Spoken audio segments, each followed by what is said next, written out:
So I think anybody with money will tell you that making a lot of money is fun as hell. But actually saving your money and actually managing and investing and having good habits with your money is super boring, right? I'll tell you from experience, it is really boring. And that's why most people never see generational wealth. They never change their family tree. Like, you know what I'm saying? Because most people aren't willing to go through the boring stuff. They're not willing to do the boring habits that actually is going to help them set their future self up for success. You know what I'm saying? So that's why I'm about to tell y'all 6 things that have helped me to grow my investment portfolio to almost $50,000 in the last year. And step one being, I stopped caring about what clothes I wore. I've kind of always been this way. You know, obviously I want to dress nice, look nice, but I don't need all the fancy clothes. I don't need the clothes that you're spending $120 on just for the logo. These shirts right here, black t-shirts, white t-shirts, that's like my whole wardrobe. If you know me, you already know that's basically what I wear.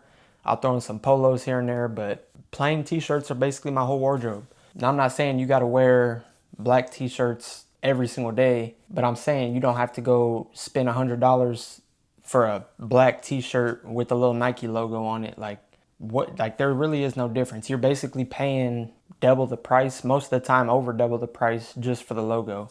And it's just not worth it, right? So if you want to save money, stop caring what other people think and get you some basic clothes. Stop buying everything fancy. The next thing that is going to help you save a lot of money, and it's helped me save a lot of money, and this will probably actually help you save the most money if you can do it, but it is living below your means, like physically living somewhere below your means. Personally, my rent is $800 a month. I live in a 1-bedroom apartment, $800 a month. I mean, I can see my bedroom just from sitting here. Like, it is nothing fancy, right? But it saves me so much more money. Most apartments around here, you're looking $1,200, $1,300 a month. So I'm really saving like $300, $400, $500 just by living somewhere a little bit cheaper. I could afford a lot more, but I don't need to, so why would I? So if you want to save money, live somewhere below your means. Also, let me throw this in there. If you're young, you're still in your teens or 20s, and your parents will let you stay at home, stay at home.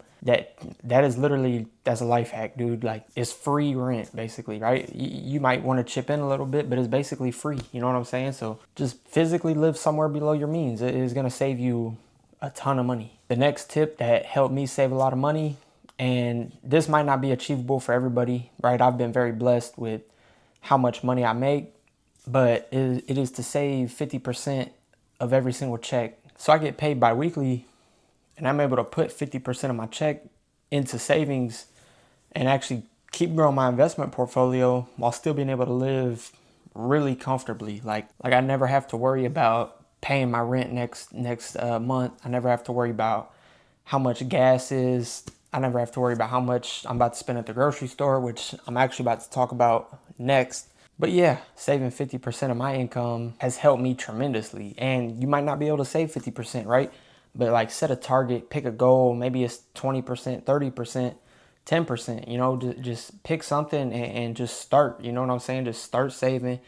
And soon enough, you'll see that money start to like really stack up. Now, I know I just talked about groceries, and that's my next step. I think this is step number 4. I honestly lost track, but it's planning my groceries out every single week and going to the grocery store with a list. It might sound weird, might sound crazy. If you go to the grocery store with a list and you like have like a budget, you'll leave there without overspending every single time. I go to the grocery store on Sunday mornings, literally first thing in the morning, but Saturday nights, I plan my groceries out. Like, I go on the app and I put everything in my carts. That way I know exactly what I'm getting, exactly how much it's gonna cost, and it just helps so much. I used to go to the grocery store with no list, and I kid you not, I'll be spending like double what I should have spent, right? Just because I have no list. When you start putting items in your basket, dude, like, you start losing track of how much stuff costs, and then you get to the checkout and you got a basket or a cart, $200, $300. You just don't need that, okay? Especially as somebody like me who is single, you just don't need to be spending $200, $300 at the grocery store. I go there, usually I'll say between $75 and $100 is what I'm spending max, okay? Sometimes it's below that. But yeah, just plan your groceries out like it'll save you so much money. It'll also save you time in the grocery store. Like you're going there, you already know what you're getting. So yeah, plan your groceries out. It'll save you money, time, effort. The next step that I got on here is going to be to cancel any subscriptions that you just don't need. I'll be honest, I just renewed my Xbox subscription just to play the game. Okay, I don't need it, but it is something that I enjoy to do. Like it's like a hobby kind of. So I'm gonna it's excused, I feel like. But if you got countless, like if you got 3 or 4 streaming services, like I'm talking HBO Max, Netflix, Disney Plus, right? If you got all of those, you just don't need those. Now I get sometimes you can get them in bundles. It is what it is, but still I feel like you still don't need every single one. I mean, you just don't, right? Most of the time you're not using them. You're literally watching like one show. Personally, I feel like you should just get into YouTube. Like there's so much stuff on YouTube that you could find. It'll entertain you forever, I'll be honest. Also, while we're on this topic, I want to talk about how I just canceled my gym membership because I literally don't go ever. I never go to the gym, right? I used to go when it's colder out to play basketball, to maybe lift occasionally. But I mean, with my work, I literally am so like tired, like my muscles are tired from work. I just find myself not going anymore. So I canceled it because I just don't need it. I'll do some body weight exercises at home. I kind of want to get some adjustable dumbbells, start working out at home, but I don't need a gym membership if I'm not going to go. You know what I'm saying? So that was pretty useless. Got rid of that. And now it's saving me $32 a month. So just kind of go through your bank, look at what you are subscribed to. Ask yourself if you really need it. And if the answer is no, just get rid of it right there. Like, it's that easy. And my last step on here, and if you guys have watched any of my previous videos, you're probably sick of me talking about my car, but it is to drive the same car. Drive a beater. Until you really, really, really got it, drive a beater car. You don't need a car payment. I'm gonna tell y'all real quick, my car that's sitting outside, I literally have to jump start it like 4 or 5 times a week. Like I'm pretty much every single day I gotta jump it. It don't work. I jinxed it. Back there was a video, maybe it was like a month ago, but I said something about my car not having any issues. Ever since then, I have to jump my car like every single day. We've narrowed it down to there's some drain behind the head unit or whatever of the radio. Anyway, this is all besides the point, but you drive a beater car, right? I have to jump start my car every single day, but I'd rather do that than be paying $500-$600 a month for a car payment. Like, I'll be 100% honest.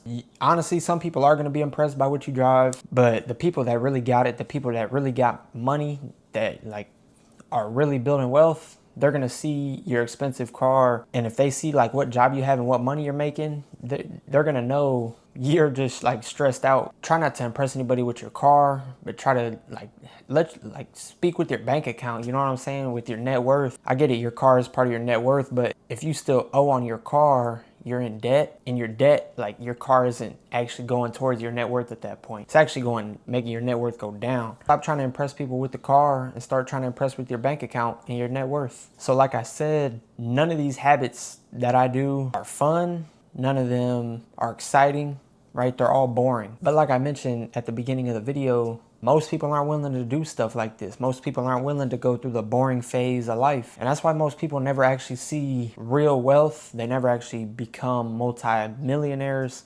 It's because they're not willing to go through the boring stuff. So if you're willing to go through the boring stuff and you want to become a millionaire, try these 6 steps, okay? And you don't got to do every one. Just try a couple. But yeah, that's all I really got to talk about. I appreciate y'all for watching. Make sure to like and subscribe. And I'll see y'all on the next one. So peace out.